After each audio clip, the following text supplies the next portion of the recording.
Evangelho segundo escreveu João, no capítulo 5.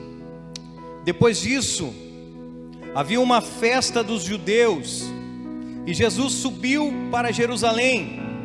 Ora, em Jerusalém, próximo ao mercado das ovelhas, um tanque, que é chamado na língua hebraica Betesda, o qual tem 5 alpendres. Nestes jazia grande multidão de pessoas enfermas, cegos, mancos, paralíticos, e todos estavam esperando o movimento das águas, pois um anjo descia em um certo tempo ao tanque e agitava a água. Aquele, pois, que primeiro estava na água, após ter sido agitada, sarava de qualquer enfermidade que ele tivesse. E ali estava um certo homem que tinha uma enfermidade há 38 anos. E Jesus, vendo este deitado e sabendo que ele estava nesse estado havia muito tempo, disse-lhe: tu queres ficar são? O homem enfermo respondeu-lhe: Senhor, eu não tenho homem algum que me coloque no tanque quando a água é agitada, mas enquanto eu vou, desce outro antes de mim. Jesus disse-lhe: levanta-te, toma o teu leito e anda. Vou repetir: Jesus disse-lhe: levanta-te, toma o teu leito e anda. E imediatamente o homem ficou são, e tomou o seu leito e andou. E aquele dia era o Shabat, ou o sábado. Amém? Então aqui nós podemos ler, tudo isso começou com uma grande festa dos judeus, aos quais era comemorada em Jerusalém, o local das grandes festas judaicas. E próximo ao mercado das ovelhas, como foi mencionado, havia um tanque que é chamado na língua hebraica Betesda, o qual tem 5 alpendres. Ou seja, Betesda, todos eu acredito que saibam que significa casa de misericórdia. E nós hoje aqui nessa noite estamos na Betesda espiritual, reunidos na casa de misericórdia. Aqui a palavra nos diz que haviam cegos, pessoas enfermas, mancos, paralíticos, e todos estavam na mesma expectativa. Todos estavam esperando o mover das águas.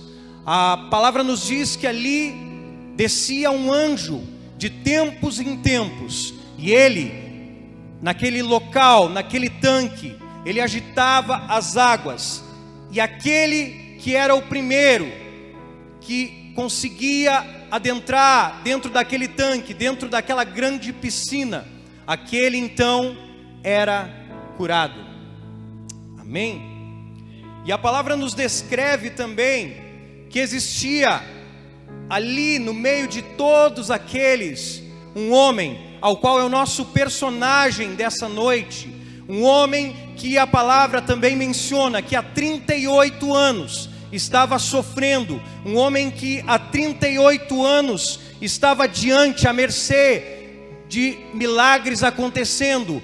Ele estava juntamente próximo daquele tanque, e eu agora imaginando quantas pessoas ele não deve ter conhecido, quantos milagres, quantos testemunhos aquele homem ele não deve ter presenciado diante daquele tanque, diante da casa de misericórdia. Mas ali, ele estando diante, adentrado na casa de misericórdia, podemos então entender, eu imagino aquele homem pensando: estou aqui eu, na casa de misericórdia, mas parece que não existe misericórdia para mim. Imaginamos nós agora que se cada um de nós tivesse uma fichinha, e aí como que se fosse, cada um tivesse a sua vez, o seu milagre. E aí mas aqui ela não diz que era sorteio, como eu mencionei, mas sim aquele que era o mais rápido, ou seja, aquele que menos sofria com a sua enfermidade, com a sua debilidade, com a sua deficiência, aquele que conseguisse se achegar, se adentrar diante primeiro daquele tanque, ele era curado. Mas nessa casa de misericórdia, aqui da Bíblia, ela menciona que existiam muitas pessoas enfermas, muitas pessoas doentes, muitas pessoas machucadas, feridas, desapontadas. Ela não menciona as demais dores, as demais debilidades aprofundadamente, ela fala em um geral. E aqui eu entendo que Jesus, aqui a Bíblia menciona que haviam grandes multidões de pessoas enfermas, e o anjo, como eu mencionei, descia e agitava aquele tanque. Ali estava um certo homem que tinha uma enfermidade há 38 anos, a minha idade, há 38 anos, e ali estava um certo homem com essa enfermidade. Ali estava esse homem que era paralítico, esse homem que permanecia em sua maca, esse homem que não podia se movimentar para lado nenhum, simplesmente presenciar o milagre alheio. Ele até tentava se colocar no momento que as águas eram agitadas, ele tentava se colocar no tanque, se movimentar para chegar no tanque, mas sempre alguém chegava antes dele. E aqui a palavra nos diz que Jesus, ele vendo este deitado e sabendo que ele estava neste estado havia muito tempo, ele disse: tu queres ficar são? Ou seja, agora imaginamos eu e você que aqui existe uma história que é verdadeira, uma história que aconteceu. Isso parece a nós, na nossa mente, que certamente nós não entendemos, que muitas vezes o ser humano tenta buscar em sua mente o entendimento dela própria, mas jamais vai conseguir decifrar. Aqui nós entendemos que esse homem, ele estava ali deitado enfermo, naquele lugar, na casa de misericórdia. Mas nessa noite, quantos de nós estamos também enfermos, deitados, olhando milagres acontecerem? Nós talvez estamos como um espectador. Jesus não trouxe você aqui nessa noite para ficar como um espectador, ou melhor, Jesus não trouxe você aqui nessa noite para simplesmente ter uma expectativa. Ele trouxe você aqui nessa noite para que você possa ser alcançado. Porque aqui eu entendo que não é eu tentando chegar até Ele, porque Ele já me alcançou. Só que muitas vezes nós ainda assim retrucamos a pergunta que Ele nos faz: tu queres ser curado?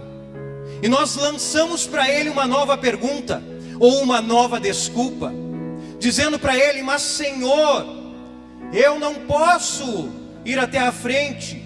Ah, Senhor, eu não posso erguer minha mão. Ou talvez estou em casa, eu não posso ir na quarta-feira porque está chovendo.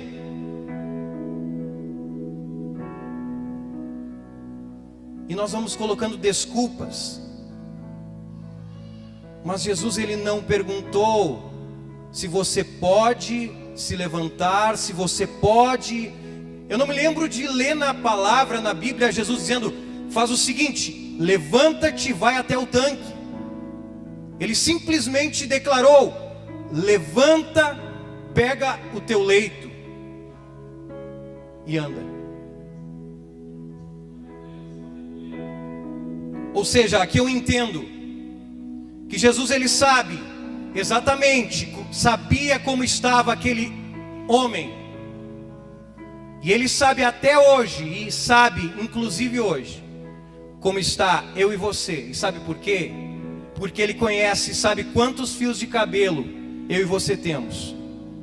E muitas vezes nós, como uma criança mimada, nós achamos que somos donos da nossa própria vida. Mas eu pergunto para você, se você é dono da sua própria vida, se você é dono de si mesmo, você sabe quando você vai morrer? Você sabe contar quantos fios de cabelo você tem? Você sabe contar quantos dias de existência aqui na terra você vai passar?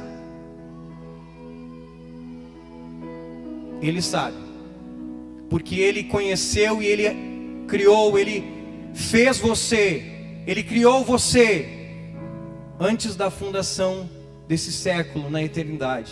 Ele já conhecia você. Ele já conhecia você. Então não tente pensar, cogitar, imaginar que Ele não conhece os teus erros, os teus defeitos, os teus problemas, os teus pecados, as tuas sujeiras, as minhas sujeiras, porque Ele conhece tudo. Um dia eu falando com o Espírito Santo disse: filho, um dia o secreto ele há de ser testemunha, ele há de manifestar e revelar tudo aquilo que foi depositado nele. Ou seja, você talvez pensa que lá no seu secreto existe algo confidente, mas talvez existe algo lá no seu secreto, uma garrafa, algo, um móvel, e aquilo ali é uma testemunha. E tudo isso ficou depositado no ambiente, não estou falando material. E aquilo vai servir de testemunho, porque tudo aquilo que eu faço, tudo aquilo que eu deposito, lanço nessa terra, sobre essa terra, eu acabo abençoando ou amaldiçoando essa terra e o ambiente em que eu estou. Por isso que eu digo, Jesus ele conhece eu e você, sim. Ele nos conhece.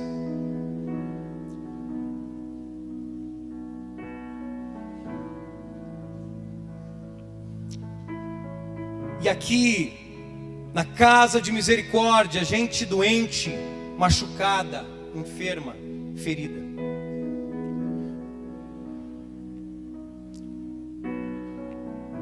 Aqui nesse lugar, existem macas existenciais, muletas existenciais, tapumes existenciais, em que tudo isso muitas vezes acaba sendo utilizado para que nós possamos nos esconder, para que nós possamos nos apegar. Isso é transformado de ferramenta para utensílio de prioridade que eu necessito, e eu acabo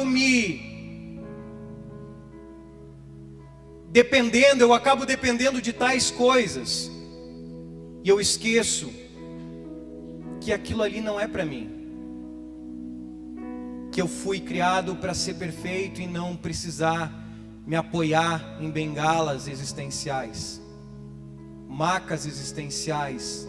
Mas muitas vezes eu ainda assim, estando num lugar de dor, em uma maca, eu acabo me acostumando com a dor.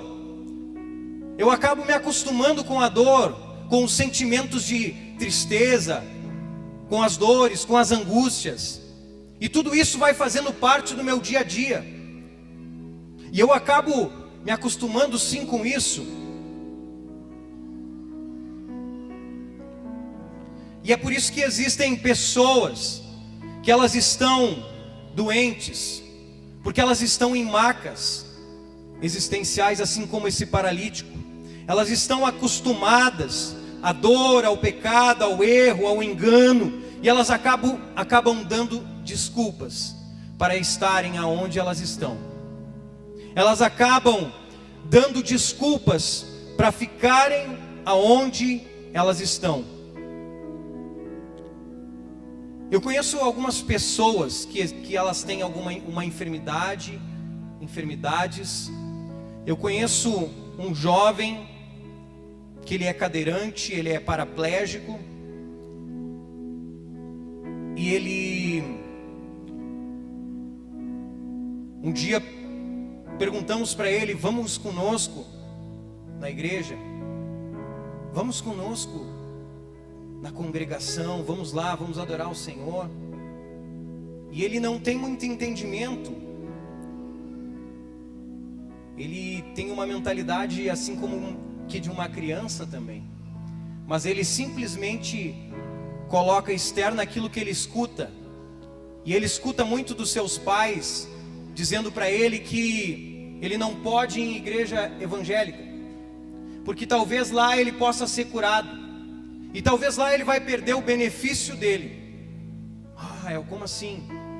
Isso é uma verdade.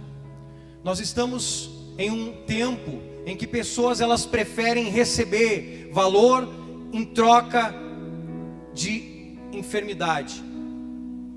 Preferem ficar enfermas e receber um valor. A saúde tendo um preço em troca. Eu me lembro de tempos atrás, de relatos de pessoas em empresas que elas cortavam partes dos seus dedos para receber. O irmão Rafa, não sei se trabalha nesse, já ouviu falar isso, irmão Rafa? Para receber indenização. E é pessoas com essa mentalidade de escravo que acabam sempre ficando em macas existenciais, porque aqui tá bom, eu estou recebendo o valor. E eu digo para você, você está vendo um mundo em um lugar muito baixo. Você está vendo um mundo em um ambiente que não é para você. Jesus, ele tem uma mesa preparada para mim e para você. Ele não quer que você fique no chão, jogado em uma maca, comendo migalhas. Ele quer que eu e você sentemos junto à mesa em que ele preparou, porque nós somos príncipes, nós somos filhos do rei. E é por isso que nós precisamos mudar a nossa mentalidade, transformar o nosso entendimento. E do que adianta, aqui eu entendo, do que adianta eu estar deitado em uma maca, do que adianta eu estar em um lugar que não é para eu descansar, do que adianta eu deitar e não poder dormir, porque se eu estou em uma maca, teoricamente eu entendo que eu preciso ter alguma enfermidade. E a palavra ela me diz em Salmos 4:8: em paz me deito e logo adormeço. Ou seja, o detalhe não é o detalhe aqui não, a chave não é no deitar, mas sim estar em paz. Porque quando eu estou em paz, eu deito e logo me adormeço, e logo durmo. Quando eu estou em paz, eu não preciso nem deitar. Tem gente que dorme meio que de pé, tipo, né? Quando eu estou em paz, eu não tenho problemas para me poder repousar, porque eu estou descansando nele.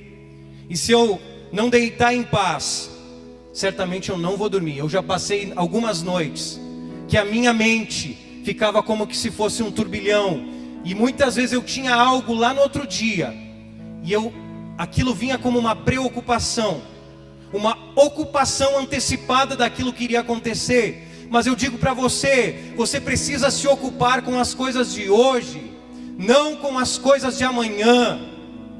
Porque se Deus, Ele te deu hoje, Ele deu para você a porção do hoje, da força do hoje, para você vencer o dia de hoje. Amanhã, Ele vai dar a porção de amanhã. Amém? E você irá vencer o amanhã. Porque se o amanhã a Deus pertence, a força do amanhã pertence a Ele também. Amém? Glória a Deus. Ou seja, o propósito não é... E aqui eu pergunto, como é que será que aquele homem, ele se sentia naquela maca? Será que ele dormia bem de noite naquele lugar? Talvez levavam ele para outro lugar. Mas será que ele conseguia dormir bem em uma maca? Será que ele conseguia descansar naquele lugar, naquela maca? E aqui Jesus, como eu mencionei, vendo ele deitado, Jesus conhecia o sofrimento daquele homem. Jesus conhecia a dor daquele homem. E a Bíblia diz que aquele dia era o Shabat, ou o sábado. E muitos dos religiosos criticaram, dizendo: olha, você não pode levar essa maca quando ele foi curado. E ele disse: não, foi aquele que me curou que mandou eu levar a maca. Pega o teu leito e anda. Ou seja, aqui eu entendo algo. A religião, ela sempre vai olhar para o lado externo, para o lado de fora. Aqui também eu entendo que, como a Bíblia menciona, que os fariseus, Cristo ele declara que eram como sepulcros caiados, os hipócritas. Ou seja, um sepulcro bonito pelo lado de fora, mas uma podridão pelo lado de dentro. A religião, ela olha para o exterior, para aquilo que está fora. Ela jamais vai olhar para aquilo que está dentro. Ao passo que aquele homem, ele não estava descansando no seu interior. Ele estava vivendo uma vida cansada, uma vida de cansaço. E ele não conseguia ter um descanso. Entrava sábado, saía sábado. Entrava semana, saía semana. E aquele homem vivendo um cansaço na sua vida, na sua alma, no seu físico, no seu interior. Mas a religião não olha para o interior, ela olha simplesmente para aquilo que os olhos veem. Mas como a Bíblia diz, que nem olhos viram, nem ouvidos ouviram, e nem jamais penetrou no coração do homem, é aquilo que Deus tem preparado para mim e para você. Amém? E é por isso que a religião condena. Porque a religião, ela olha e ela vê se eu estou bonitinho, de gravata, de sapatinho, e ela acaba me condenando, porque aquilo que eu quero ver eu não estou vendo. Mas o Espírito Santo, por isso que ele veio, e ele veio para trabalhar no nosso interior, para ministrar o nosso interior, porque nós não podemos ser sepulcros caiados. Nós precisamos ter vida, e vida em abundância, deixar fluir de dentro para fora o Espírito vivo, transformadores de ambiente. Nós precisamos transformar, assim como um pintor que ele pinta. Eu me lembro que muitas vezes se falava que em hospitais precisava ter uma corzinha mais tranquila, e nós somos assim. Nós somos pintores de ambiente, nós transformamos ambientes, e aonde nós estamos, o ambiente, ele muda, e ele precisa mudar.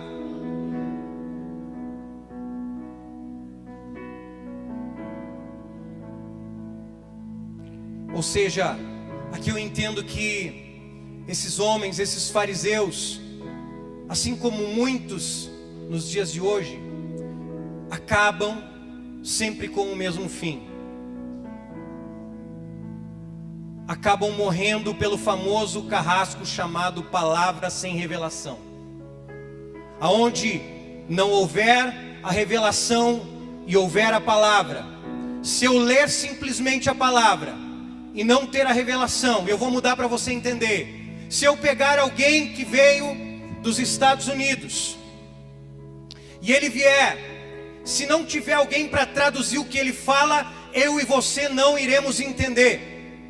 E é assim que é. Esse aqui é o cara que veio de outro lugar. A palavra é Cristo, a palavra viva, a Bíblia.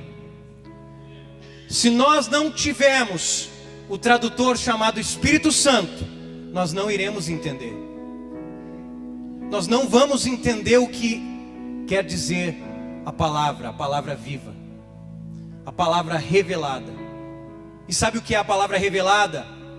Por muitas vezes, pessoas elas estão pregando, estão falando, talvez até agora, o Espírito Santo está falando contigo em uma revelação, talvez diferente da que Ele revelou para mim.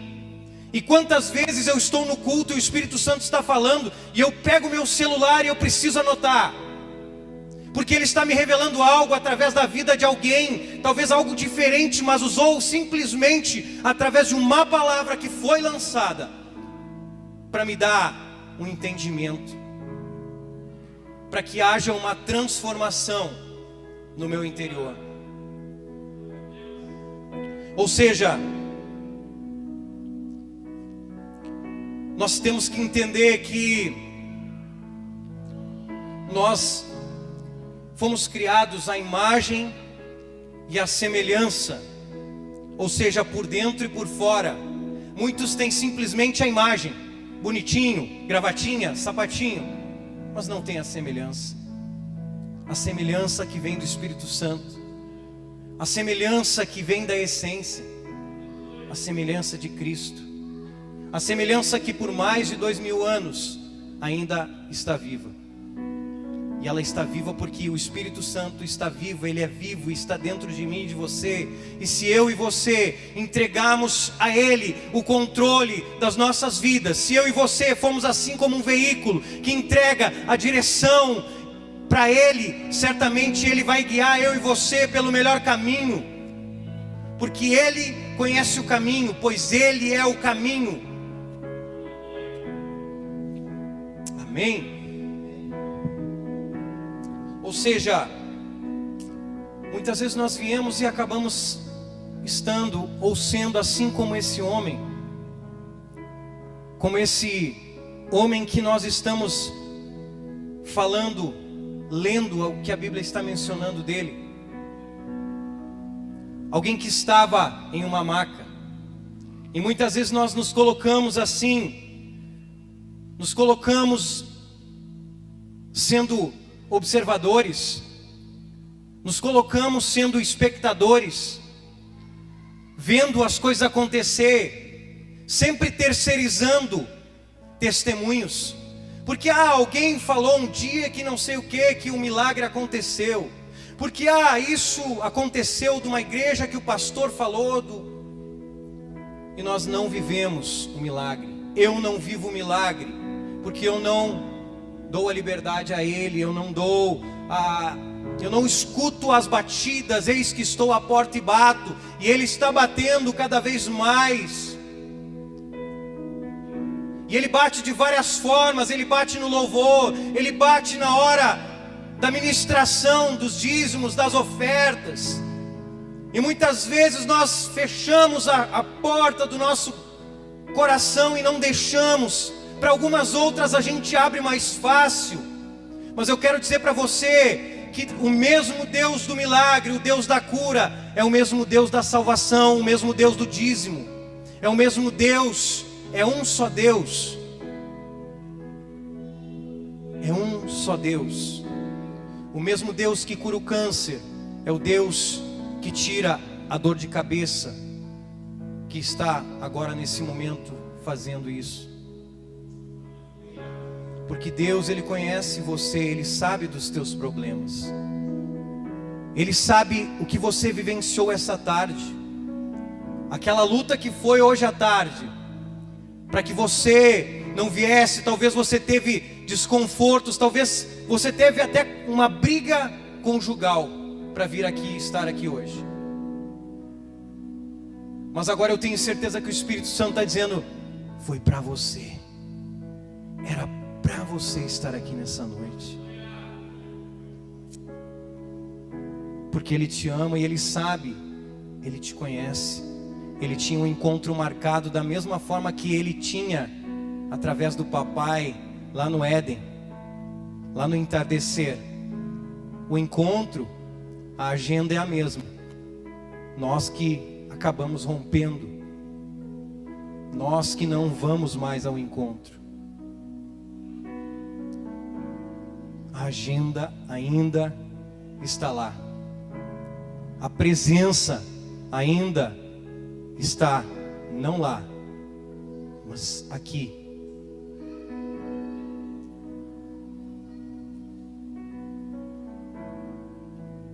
E nós muitas vezes, como espectadores, acabamos olhando um culto, acabamos medindo a temperatura de um culto.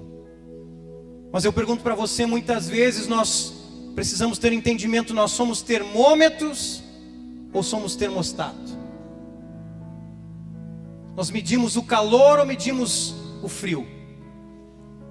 Porque nós vivemos em tempos de termostatos, que pessoas vêm e acabam olhando para o frio, para os defeitos, para as falhas, e acabamos sendo juízes. Mas nós não fomos chamados para ser juízes.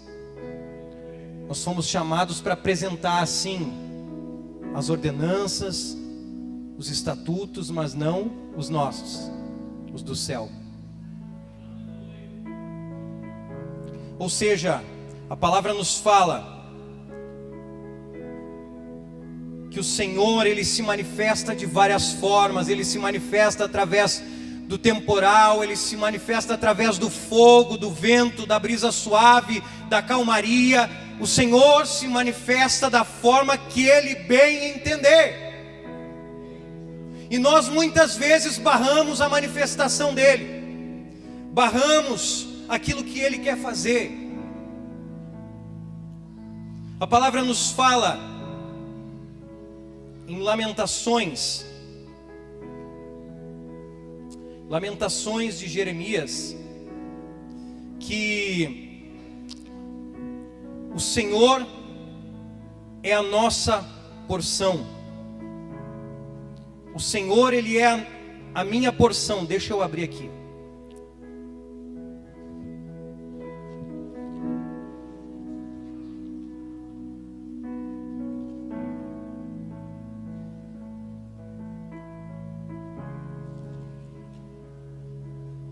Ou seja, se o Senhor, Ele é minha porção, muitas vezes nós ficamos apegados com aquilo que nós iremos receber do Senhor.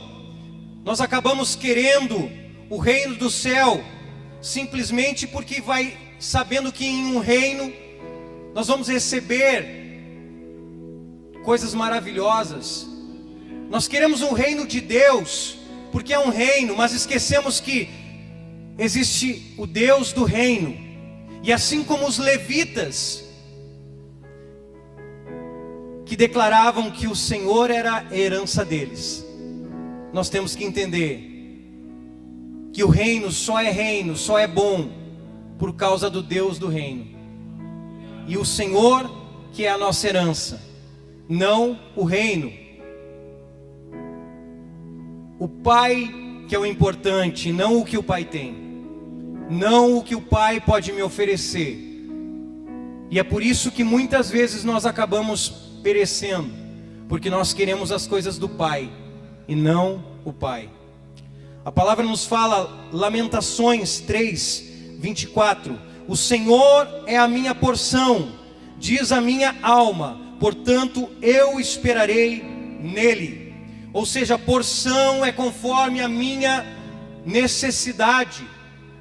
Eu tenho a cadelinha, a cachorrinha poodle ceguinha, que era da minha finada mãe, ficou comigo de herança.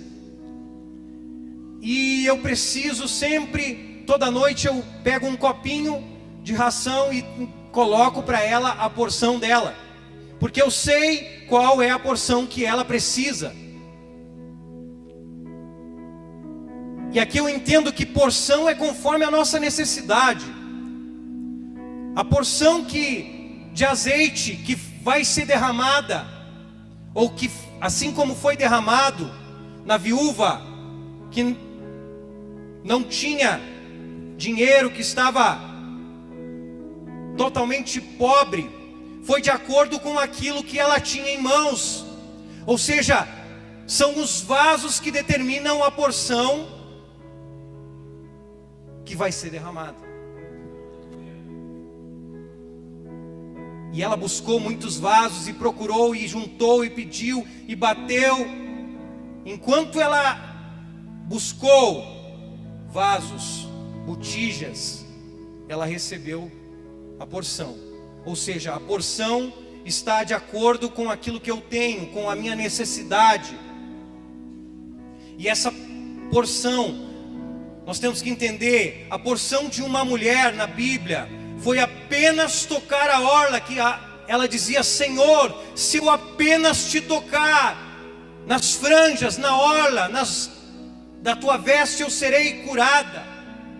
Teve uma outra porção, a porção de um general, foi mergulhar 7 vezes num rio, um rio que era um rio sujo.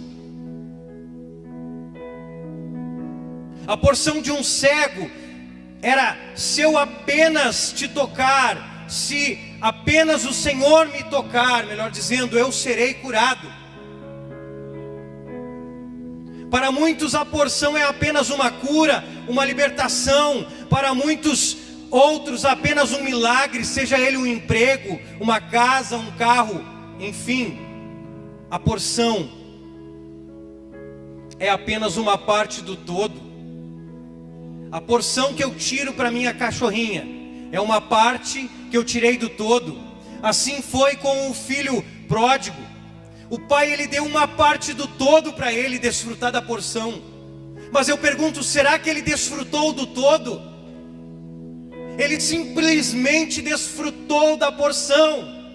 E é isso que o pai tem para mim e para você, o todo. Ele não quer dar fracionado, ele quer entregar o todo para mim e para você, não somente a porção.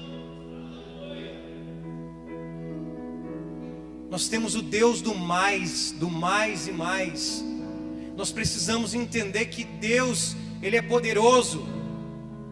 Deus, Ele sabe a medida, a porção que você precisa, e Ele quer te entregar muito mais. Mas isso depende de mim e de você, do nosso coração, de não entregar desculpas a Ele. Ou seja, como eu mencionei, muitas vezes nós vivemos testemunhando testemunhos terceirizados, mas Deus, Ele tem uma porção para mim e para ti. Deus, Ele quer agir o sobrenatural. Não espere uma quarta-feira sobrenatural para Deus agir. Ele quer que você ande no sobrenatural todos os dias da sua vida. Ou seja, Ele quer que você desfrute do todo, da presença, e não simplesmente do mover das águas, não simplesmente da manifestação. Ou seja, a Bíblia diz que as águas eram movimentadas pelo anjo. E quem representa o anjo na igreja? O pastor da igreja, os pastores da igreja. E muitas vezes eu, na minha evangeliquez, eu espero o pastor liberar uma palavra, eu espero o pastor pedir para mim aplaudir, e eu ligo o meu botão do piloto automático.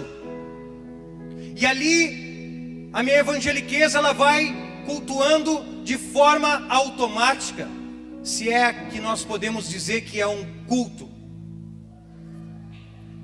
E de forma automática nós vamos passando aquele processo, e vamos vivendo aquele processo e nos acostumamos. E agora, se eu não ver uma manifestação, um mover, se o pastor não chamar para frente, o culto não foi bom, eu não vou receber o meu sobrenatural. Mas eu pergunto para você, qual é a porção que você está colocando como dificuldade, como barreira? Porque às vezes a porção, ela pode ser uma barreira também, para você alcançar aquilo que Deus já tem liberado como um todo, não somente como uma porção. Porções podem ser barreiras, e nós temos um Deus não de barragens, nós temos um Deus do fluir, um Deus que manifesta, que libera, que tem rios de águas vivas, não barragens, não cisternas mortas ele tem água viva.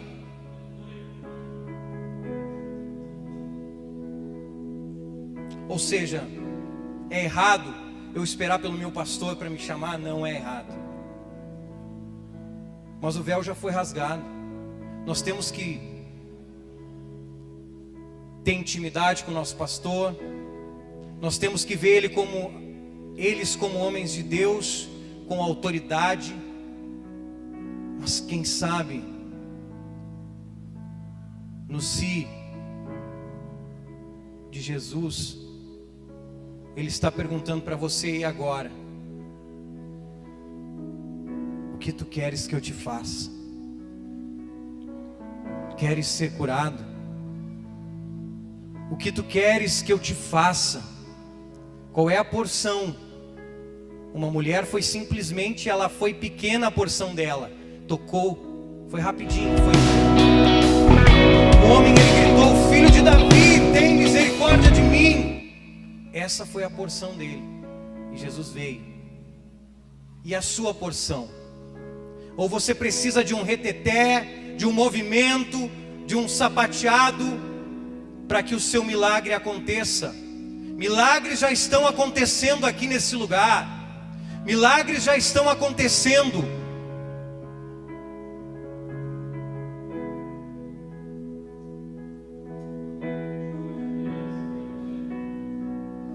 Convido você a ficar de pé nesse momento.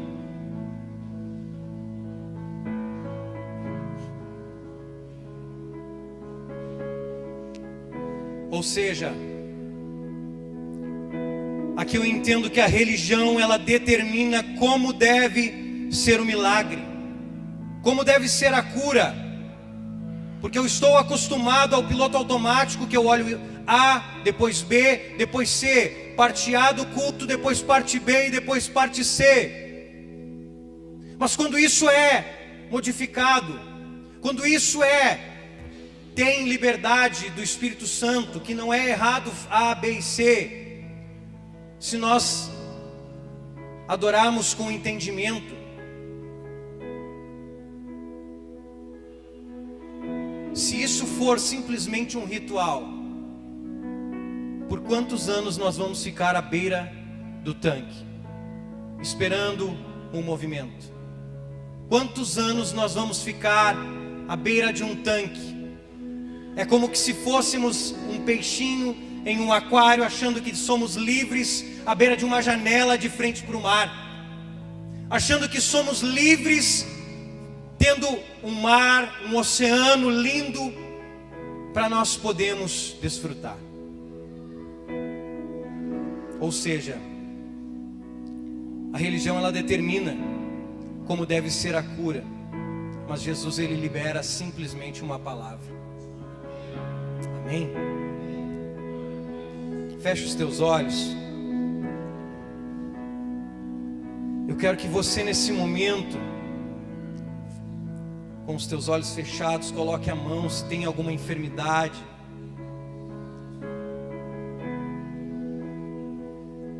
Coloque a mão na enfermidade. Se você tem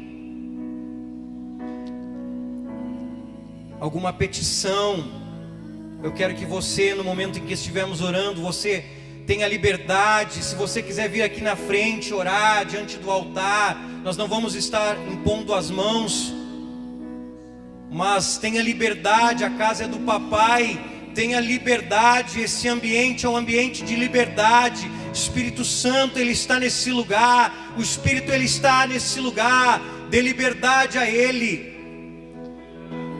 Não permita que marcas existenciais venham existir na nossa vida para trancar, para barrar eu e você, porque as marcas, elas existem na nossa vida simplesmente para que nós possamos carregar algo, para que nós possamos mostrar de onde saímos e não voltarmos mais a deitar nesses lugares. Vamos orar?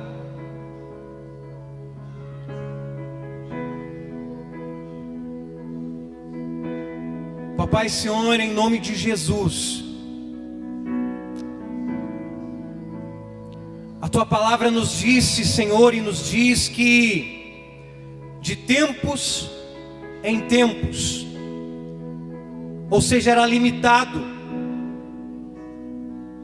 a cura. Mas sabemos nós que o véu já foi rasgado, Senhor, e nós temos livre acesso. Ou seja, nós não precisamos mais de pontes, porque nós temos o caminho. E Tu és o caminho, ó Cristo Jesus. Por isso nós Te agradecemos, sim, Deus. Eu Te peço, Papai, escuta a oração da Tua igreja, Papai. Papai, aquele que está enfermo, aquele que está doentado, também aquele que está acamado lá no seu lar, nós liberamos essa palavra em nome de Jesus, porque a palavra, ela tem um lugar ao qual, assim como uma carta,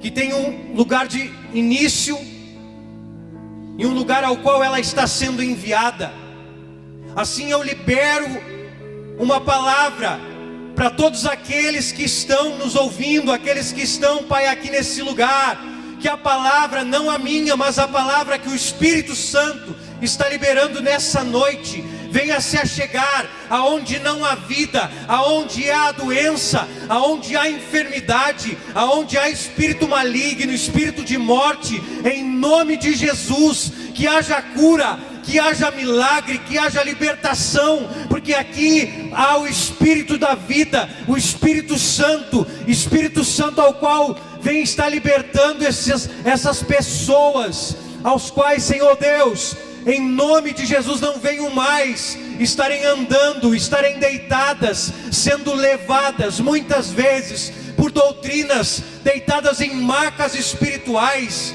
Em nome de Jesus, Espírito da revelação, vem estar sobre essas vidas. Nós declaramos, Papai, uma noite abençoada, uma noite em que as pessoas que aqui estão, os Teus filhos, possam sentir somente não a presença, mas sentir, Pai, ó Senhor, o Teu toque. Por isso, em nome de Jesus, Espírito Santo vem estar tocando em todo lugar, está tocando na enfermidade, em nome de Jesus, a essa dor de estômago, que incomodou a tarde inteira, eu Te dou uma ordem agora, em nome de Jesus. Dor de estômago, eu falo contigo agora, sai agora em nome de Jesus, em nome de Jesus. Aqui nós abençoamos, liberamos a palavra de bênção sobre a Tua igreja, que haja liberdade, em nome de Jesus, amém.